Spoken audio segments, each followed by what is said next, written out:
बिस्मिल्लाहिर्रहमानिर्रहीम रब्बि इश्रह ली सदरी व यस्सिर ली अमरी वहलुल उक़दतम मिन लिसानी यफ़क़हू क़ौली।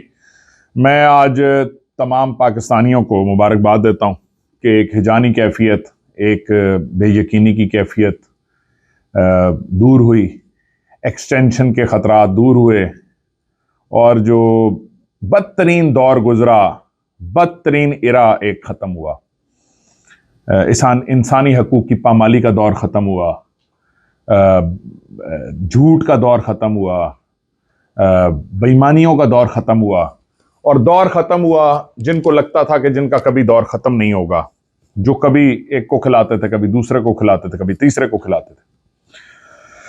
आज आर्मी चीफ की तैनाती के बाद जो लोग ये कहते थे कि इमरान खान कौन होता है, उनको समझ आ गई कि पिछले 5 घंटे से आज सारा दिन नजरें इमरान खान पे टिकी थी, आज सारा दिन नजरें सदर आरिफ अलवी पे टिकी थी, आज सारा दिन नजरें इस पे टिकी थी कि तहरीक इंसाफ का एलामिया क्या जारी होता है, तहरीक इंसाफ कैसे रिएक्ट करती है। लेकिन तहरीक इंसाफ ने साबित किया और इमरान खान ने साबित किया कि वो किसी उससे उनको कोई फर्क नहीं। वाकई उसने साबित किया कि वो किसी, जिसे कहते हैं ना कि ये सारे डरे रहते हैं, वो उसको कोई खौफ नहीं है, उसको किसी किस्म का कोई उसकी शॉर्टकमिंग्स नहीं है, उसको ऐसी कोई मामला नहीं है जिससे वो डरे, कोई खौफ हो कि कौन आ जाएगा, कौन अपॉइंट हो जाएगा।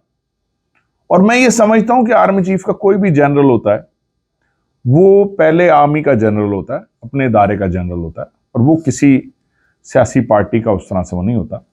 हाँ, कुछ माजी में जनरल्स गुजरे हैं जिन्होंने अपनी रेपुटेशन खुद खराब की, उन्होंने अपनी रेपुटेशंस ऐसे खराब की कि उनके पे करप्शन के चार्जेस लगे, उनकी जदादें सामने आई, उनके मामलात सामने आए।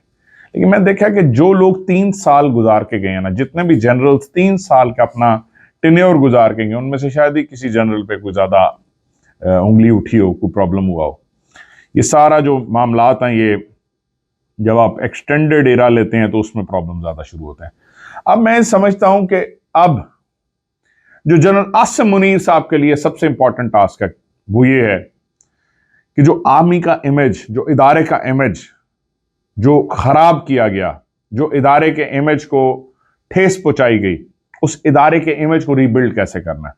उनकी सबसे इंपॉर्टेंट जो मामलात में एक और है वो ये है कि ये खौफ व राज जो सहाफियों में, जो यूट्यूबर्स में, जो इस वक्त मीडिया पर्सन्स में खौफ व राज फैलाया गया था, उसको कैसे अंडू करना है, वो कैसे बहाल करना है एतमाद, और एक हकीकी आजादी की तरफ जो मुल्क जाना था उसकी तरफ पाकिस्तान, यानी हकीकी आजादी किसको कहता हूं मैं, 1947 से पहले अंग्रेज के गुलामी क्यों हमें कबूल नहीं थी?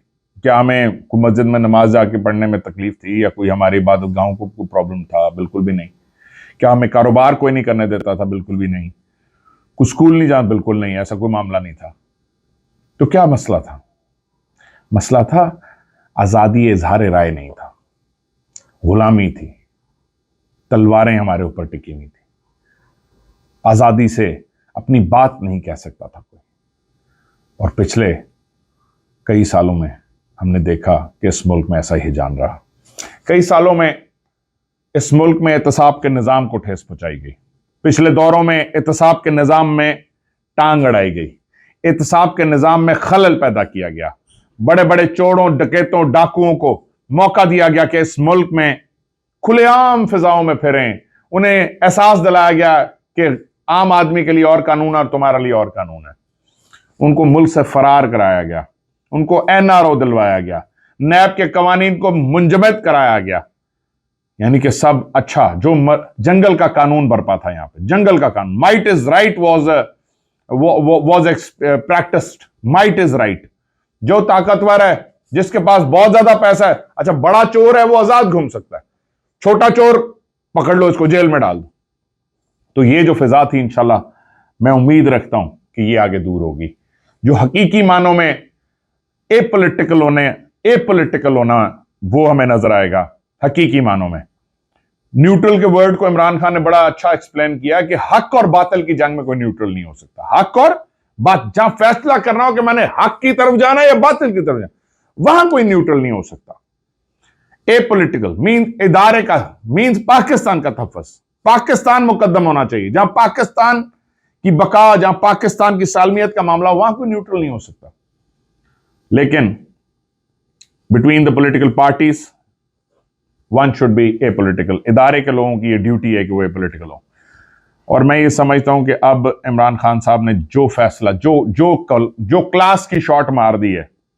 अच्छा, मैं देख रहा हूं कि मुस्लिम लीग नून और पीडीएम के लोग इस बात से परेशान हो गए हैं कि इमरान खान क्यों परेशान नहीं हुआ। वो इस बात से परेशान है कि इमरान खान क्यों परेशान नहीं है। तो मैं उनको ये बताता चलूं कि इमरान खान इसलिए परेशान नहीं है क्योंकि इमरान खान के साथ कोई बैगेज नहीं है। इमरान खान इसलिए परेशान नहीं है क्योंकि इमरान खान को कोई खौफ खतरा नहीं है। इमरान खान को कोई इनसिक्योरिटीज नहीं है। इमरान खान अपने बलबूते पे सियासत में ऊपर आया हुआ है। 22 साल लगा के मेहनत करने के बाद वजीर आजम बना था। दिन रात एक करके वजीर आजम शिप में, अपनी हुकूमत में अपना नाम बनाया, अपना वकार बनाया, गरीबों की दुआएं समेटी, कारखानादारों की दुआएं समेटी, काश्तकारों की दुआएं समेटी, पाकिस्तान को उठाया, जीडीपी ग्रोथ रेट लेके आया, इस मुल्क में एहसास प्रोग्राम लेके आया, गरीबों को अपना घर दिलवाया, गरीबों को सस्ते कर्जे दिलवाए। उसने इस मुल्क के पहिया चलाया। बावजूद इसके कि कोरोना से दुनिया रुक गई थी, लेकिन इमरान खान ने इस मुल्क को अपनी बेहतर पॉलिसीज एक फिक्र के साथ आगे लेके गया। इसलिए इमरान खान को खौफ खतर नहीं है। इमरान खान अपने लिए सियासत नहीं कर रहा। इमरान खान इस मुल्क के लिए जिहाद कर रहा है। और इस मुल्क के लिए जिहाद कैसे, कौन कह सकता कि इस मुल्क के लिए जिहाद है? ऐसे कहा जा सकता है इस मुल्क के लिए जिहाद है कि 6 महीने से बार बार उसको बताएगा कि तुम्हारी जान को खतरा, तुम पे हमला होगा। बार बार उसे बताएगा कि यहां पे सिक्योरिटी प्रॉब्लम होगा, आप ना जाए। और बार बार वो गया, सामने खड़ा हुआ, मैदान में खड़ा हुआ, और बार बार उसने ये साबित किया कि वो, उसका मकसद बड़ा है, उसका मकसद छोटा नहीं है। वो अपनी जात के लिए नहीं निकला, वो जाती मकासद के लिए नहीं निकला, वो इज्तिमाइयत के लिए निकला, वो पाकिस्तानियत के लिए निकला, पाकिस्तानी कौम के मफाद के लिए निकला।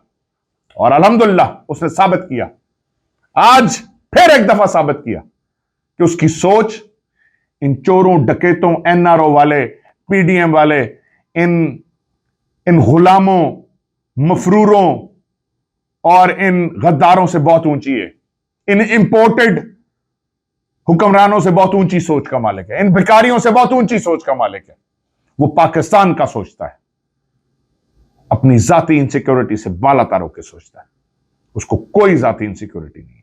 और इंशाल्लाह एक नए दौर का आगाज होगा। और मैं आज आपको बताता चलूं, इंशाल्लाह इस मुल्क में जल्द इलेक्शन होंगे, क्योंकि इस बेयकीनी बद-एतमादी की फिजा एक नया फ्रेश मैंडेट दूर करेगा। इंशाल्लाह आपसे फिर बात होगी, जल्द बात होगी। याद रखिएगा 26 नवंबर को रावलपिंडी पहुंच रहे हैं इमरान खान की कॉल पे, और इस मुल्क में हकीकी आजादी के लिए एक साफ और शफाफ इलेक्शन लेने की इस तहरीक में हिस्सा लेना। बहुत शुक्रिया।